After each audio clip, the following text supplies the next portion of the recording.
Du point de vue physique, le football est un sport où les joueurs sont athlétiques, puissants et explosifs. On peut y retrouver des joueurs de grande taille et aussi des joueurs plus petits. Mais une question reste en suspens. Doit-on avoir un gros gabarit pour réussir ? Salut à tous, c'est Antoine, j'espère que vous allez bien et bienvenue dans cette nouvelle vidéo. Doit-on avoir un gros gabarit pour réussir? La question revient souvent et beaucoup de personnes ont de fausses idées et se disent souvent plus tu es grand et plus tu vas réussir. Mais écoute, je te laisse la surprise, c'est ce que nous allons voir dans cette vidéo. Et pour te faire un petit rappel, un gros gabarit c'est une taille assez importante et c'est être athlétique et avoir une masse musculaire assez importante qu'ont les joueurs de haut niveau. Premier point, on va s'intéresser à la taille. Si on regarde la taille des sélections ou la taille des clubs, on peut constater que cela n'a pas une grande influence sur les résultats. La preuve, en club, voici les équipes qui mesurent en moyenne moins d'1m80. On a Ludogorets en Bulgarie qui est à chaque fois Ligue des Champions et c'est le premier club en Bulgarie. Il y a l'OGC Nice, il y a Manchester City, le FC Barcelone, le Real Madrid ou encore l'Olympique Lyonnais. Donc comme tu peux constater, les meilleurs clubs dans chacun de leurs championnats, ils ont une moyenne de taille inférieure à 1m80. Ce qui te prouve qu'il ne faut pas être forcément très grand pour réussir. Maintenant, on va s'intéresser aux sélections. Si on regarde les sélections qui ont gagné dernièrement l'Euro et enfin la Coupe du Monde, l'Espagne 1m79, la France 1m80,5, le Brésil 1m80,1 et enfin l'Argentine 1m79. Et quand tu regardes la moyenne des tailles des équipes au mondial de la Coupe du Monde 2018, elle est de 1m81,7. Donc comme tu peux le constater, la taille n'a pas forcément une grande importance dans l'influence des résultats car la preuve, ces équipes-là qui ne sont pas très grandes ont gagné pour le Real Madrid 3 fois de suite avec les champions.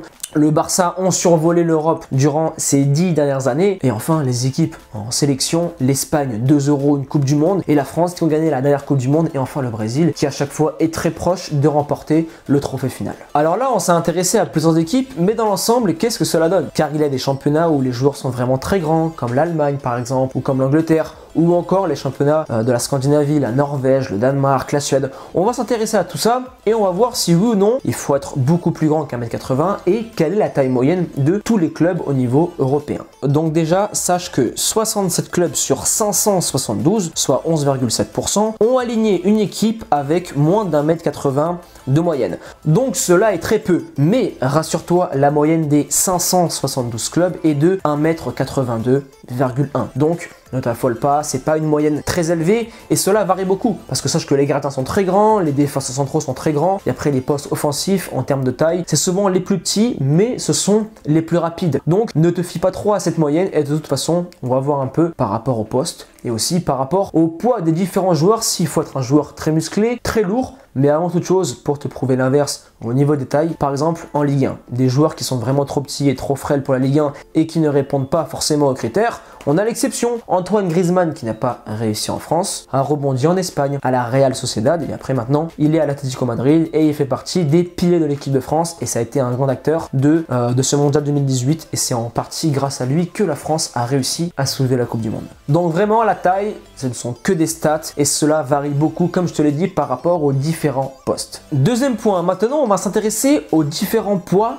des joueurs ainsi que des sélections et des championnats. Est-ce qu'il faut être un joueur lourd? Est-ce qu'il faut être un joueur léger? Est-ce qu'il y a un poids idéal par rapport à la taille d'un joueur? Écoute, avant de s'intéresser à ça, on va voir les 3 grands championnats européens, la Ligue 1, l'Angleterre et l'Espagne. Et comme tu peux le voir sur cette image, ce ne sont pas forcément les équipes les plus grandes qui remportent les championnats ou qui sont les meilleures. Quand tu regardes par exemple, les équipes les plus légères du championnat d'Angleterre sont Manchester City et Liverpool. Et ce sont aujourd'hui les 2 équipes qui sont en tête de la première ligue. Et après, si on regarde les équipes qui sont les plus lourdes en termes de poids, on a Newcastle, Leicester, Brighton, West Ham, Tottenham, Chelsea. Donc ces équipes-là, elles jouent soit en bas de tableau, soit le milieu de tableau. Donc clairement, cela ne veut rien dire en termes de poids. Après maintenant, on va regarder la Ligue 1. Comme tu peux le constater en Ligue 1, les équipes les plus légères sont Guingamp, Nîmes, le PSG, Monaco, Reims et encore Nice. Et quand tu regardes là-dedans, on a le PSG et après juste derrière, on a l'Olympique Lyonnais. Donc les équipes qui sont vraiment en haut de tableau et qui chaque année soit remportent la Ligue 1 ou soit sont sur le podium ou en Ligue des Champions. Et après, quand on regarde les équipes les plus lourdes, Saint-Étienne, Angers, Amiens, Strasbourg, Bordeaux ou encore Caen ou Toulouse, ce sont des équipes qui, mis à part Saint-Étienne cette année, jouent le tableau avec Strasbourg. Sinon, c'est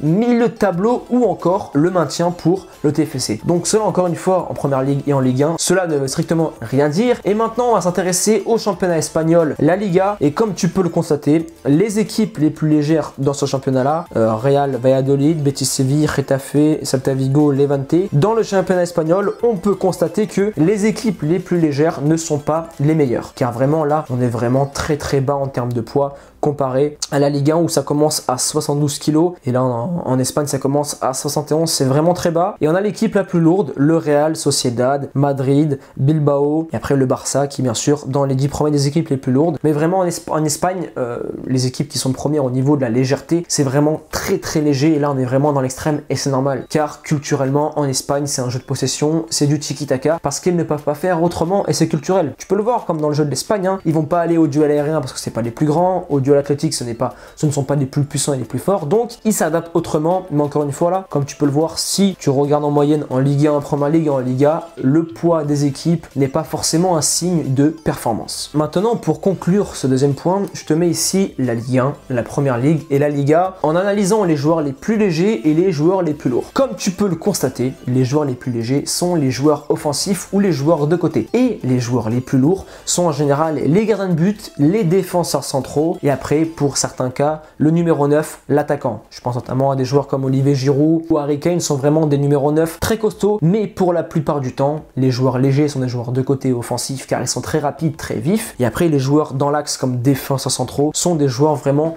très costauds, et après les gardiens de but aussi sont vraiment très costauds car en général ce sont les plus grands des effectifs. Et après bien sûr pour réussir en tant que gardien en termes de taille, pour faire un petit aparté, les petits gardiens comme Antonio Lopez se font de plus en plus rares, donc c'est pour ça que maintenant les gardiens sont vraiment très grands et assez costauds.